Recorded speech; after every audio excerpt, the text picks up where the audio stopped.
Hello friends, welcome है आप सभी का मेरे यूट्यूब चैनल पर। फ्रेंड्स, आज की वीडियो आपके लिए काफ़ी इम्पोर्टेंट होने वाली है, क्योंकि आपके द्वारा किए गए कमेंट से मुझे आपके लिए वीडियो अवेलेबल करानी पड़ी। जो आपने इंजीनियरिंग मटेरियल्स की वीडियो मांगी थी इम्पोर्टेंट टॉपिक की, वही मैं आपके लिए लेकर आया हूं। तो फ्रेंड्स, वीडियो को ज़रूर सपोर्ट करें, लाइक और शेयर ज़रूर करें। तो आइए हम यहां पर पढ़ लेते हैं फेरस मेटल क्या होती हैं या लौह धातुएं क्या होती हैं। तो फ्रेंड्स, ये जो टॉपिक है सीधा आपके एग्जाम में 5 नंबर में पूछा जाता है कि फेरस मेटल क्या होते हैं। आप फेरस मेटल का वर्गीकरण करिए। तो यहाँ पर जो हमारा फेरस मेटल है उसकी पहले डेफिनेशन देख लेते हैं कि फेरस मेटल हमारी होती क्या है। तो लौह धातुएं वे धातुएं होती हैं जिनका जो मूल धातु होता है वो आयरन होता है। इस श्रेणी में सभी प्रकार के आयरन और स्टील आते हैं। कहने का मतलब है आपकी इन लाइनों का कि लौह धातुएं हम ऐसी धातुओं को कहते हैं जिनकी जो बेस धातु होती है वो आयरन ही होती है। तो इस श्रेणी में हमारे सभी प्रकार के आयरन आते हैं और स्टील भी आते हैं। अब पढ़ लेते हैं कि क्लासिफिकेशन ऑफ फेरस मेटल क्या होता है। जो हमारा लौह धातुओं का वर्गीकरण होता है वो निम्नलिखित 4 प्रकार का होता है। तो पहला आपका होता है पिग आयरन, जिसको हम कच्चा लोहा के नाम से भी जानते हैं। दूसरा आपका होता है कास्ट आयरन, जिसको हम ढलवा लोहा के नाम से भी जानते हैं। तीसरा आपका होता है वर्थ आयरन, जिसको हम पिटवा लोहा के नाम से भी जानते हैं। और चौथा जो आपका होता है वो होता है स्टील, या इसी को हम इस्पात के नाम से भी जानते हैं। क्लासिफिकेशन पढ़ने से पहले आपसे एक रिक्वेस्ट है कि अभी तक आपने वीडियो को लाइक नहीं किया है तो वीडियो को लाइक ज़रूर कर दीजिए। यदि आप चैनल पर पहली बार आए हैं तो साथ ही चैनल को आप सब्सक्राइब भी कर लीजिएगा इसी तरह के वीडियो पाने के लिए। साथ ही बेल आइकन को भी ज़रूर प्रेस कर लीजिएगा, ताकि मैं इसी तरह के जब भी इम्पोर्टेंट टॉपिक के वीडियो अपलोड करूँ तो उसकी नोटिफिकेशन आपको मिलती रहे। तो यहाँ पर जो हमारा क्लासिफिकेशन ऑफ फेरस मेटल होता है फ्रेंड्स, वो हमें 4 प्रकार का होता है। पहला होता है पिग आयरन, दूसरा होता है हमारा कास्ट आयरन, तीसरा होता है हमारा वर्थ आयरन और चौथा हमारा होता है स्टील। अब थोड़ा सा हम पढ़ लेते हैं कि पिग आयरन होता क्या है। तो पिग आयरन एक हमारी मूल धातु होती है, मतलब हमारा जो बेस मेटल होता है वो हमारा पिग आयरन ही होता है, जो कच्चे लोहे का शोधन करके ही ढलवा लोहा तथा पिटवा लोहा और स्टील उत्पादन किया जाता है। हमारा कहने का मतलब है, इस लाइन का कह रहा है कि जो हमारा पिग आयरन होता है वही हमारा एक मूल धातु होता है। ठीक है। फिर कह रहा है कच्चे लोहे का शोधन करके, मतलब जब हम पिग आयरन का शोधन करते हैं तो वहाँ पर हमारा जो कच्चा लोहा होता है उससे ही हमारा ढलवा लोहा, पिटवा लोहा और स्टील उत्पादित किया जाता है। तो हमारा जो पिग आयरन होता है उसको हम शोधन करके उससे हम ढलवा लोहा प्राप्त करते हैं, पिटवा लोहा प्राप्त करते हैं और स्टील भी प्राप्त कर लेते हैं। फिर कह रहा है कि आयरन में कार्बन की जो हमारी मात्रा होती है, मतलब जो लोहे में हमारी कार्बन की मात्रा होती है इसमें 2% होती है, तथा विभिन्न प्रकार के स्टील इसमें प्राप्त होते रहते हैं। मतलब हमारा इस लाइन का कहने का मतलब है कि इस आयरन मतलब लोहे में हम कार्बन की मात्रा को घटाते बढ़ाते रहेंगे तो उतने प्रकार के हमें विभिन्न प्रकार के स्टील प्राप्त होते रहेंगे। फिर जैसे आपका पिटवा लोहा होता है, पिटवा लोहा जो आयरन का सबसे पुराना किस्म होता है, ये जो आपका पिटवा लोहा होता है वो आयरन की सबसे पुरानी किस्म होती है। अब हम फेरस मेटल के दूसरे टाइप को पढ़ते हैं, जो है हमारा कास्ट आयरन। अब थोड़ा कास्ट आयरन के बारे में भी जान लेते हैं कि कास्ट आयरन हमारा होता क्या है।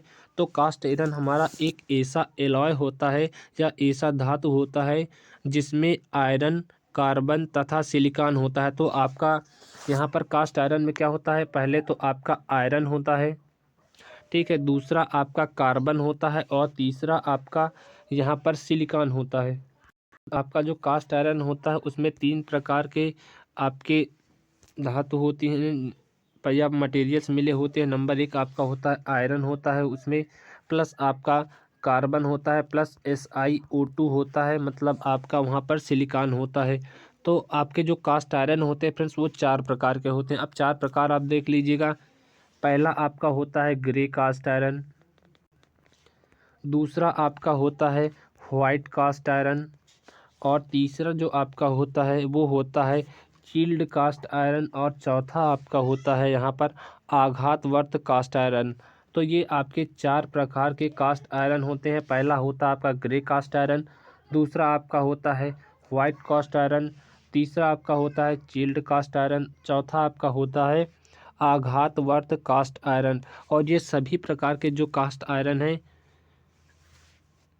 ये सभी आपके कास्ट आयरन के ही श्रेणी में आते हैं।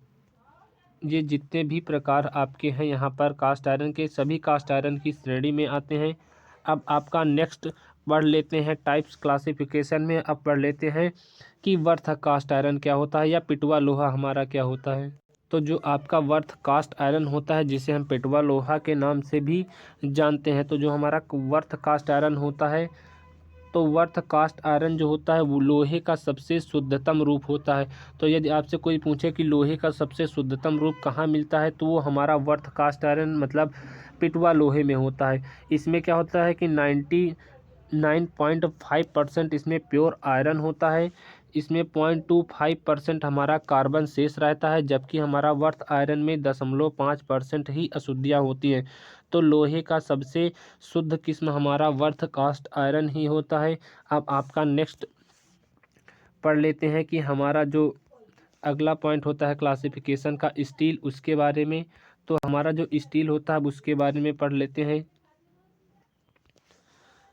तो इसमें स्टील के बारे में जान लेते हैं कि इसमें जो धातु होती है वो आयरन की तनन सामर्थ्य कम होती है। मतलब बात करें आपके जो स्टील होता है, यदि आपको खींचते हैं तो उसमें टेंसाइल स्ट्रेंथ जो होती है बहुत कम होती है। यदि उसे आप खींचते हैं तो वो क्या होती है, टूट जाती है। तो वही लाइन आपकी यहाँ पर लिखी गई है कि इसमें जो शुद्ध आयरन की तनन सामर्थ्य होती है वो बहुत कम होती है। अतः आयरन में जो कार्बन की मात्रा मिलाकर इसकी सामर्थ्य बढ़ाई जाती है। मतलब आपकी बात करें कि जब हम आयरन में क्या करते हैं, कार्बन की मात्रा को हम बढ़ा देते हैं। जैसे हमने माना पहले हम 2% डाल रहे थे, अब कितना परसेंट कर दिया, 4% उसमें डालने लगे। तो क्या होती है कि इससे स्टील की जो सामर्थ्य होती है, स्ट्रेंथ होती है, वो हमारी बढ़ जाती है। अतः स्टील जो है आपका आयरन भी मिश्र धातु है। जो आपका स्टील आयरन है वो भी हमारा एक मिश्र धातु का ही पार्ट होता है। इसमें कार्बन की अधिकतम मात्रा होती है 1 से 5% तक होती है। तो यदि आपसे कोई पूछे कि हमारा जो स्टील होता है उसमें आयरन की मात्रा कितनी होती है, तो अधिकतम 1 से 5% तक होती है। और कार्बन जो होता है वो आयरन में संयुक्त रूप से मिश्रित होता है। मतलब संयुक्त रूप से मतलब कि आपका यहाँ पर कह रहा है कि जो हमारा कार्बन होगा वो आयरन में पूर्ण रूप से मिश्रित होता है, मिक्स होता है। और फिर कह रहा है कि कार्बन प्रतिशत के आधार पर जो हमारे स्टील होती हैं वो निम्न प्रकार के होते हैं। तो आपका जो कार्बन परसेंटेज के आधार पर जो हमारा स्टील होता है वो निम्न प्रकार का होता है। पहला आपका होता है लो कार्बन स्टील, जिसको हम निम्न कार्बन स्टील के भी नाम से जानते हैं, या इसी को हम माइल्ड स्टील भी कहते हैं। दूसरा आपका होता है मध्यम कार्बन इस्पात, या इसी को हम मीडियम कार्बन स्टील के नाम से भी जानते हैं। और जो आपका होता है तीसरा होता है यहाँ पर उच्च कार्बन इस्पात, जिसको हम हाई कार्बन स्टील के नाम से भी जानते हैं। तो फ्रेंड्स ये था आपका टॉपिक जो काफ़ी इम्पोर्टेंट है आपके एग्ज़ाम के लिए। तो उम्मीद करता हूँ फ्रेंड्स वीडियो पसंद आया तो प्लीज़ वीडियो को ज़्यादा से ज़्यादा शेयर करें और वीडियो को लाइक भी करें। साथ ही चैनल पर आप पहली बार आए हैं तो चैनल को आप सब्सक्राइब कर लीजिएगा इसी तरह के वीडियोस के अपडेट पाने के लिए। तो फ्रेंड्स मिलते हैं हम आपसे नेक्स्ट वीडियो में। अपना इम्पोर्टेंट टाइम निकाल कर वीडियो देखने के लिए आप सभी का बहुत बहुत धन्यवाद।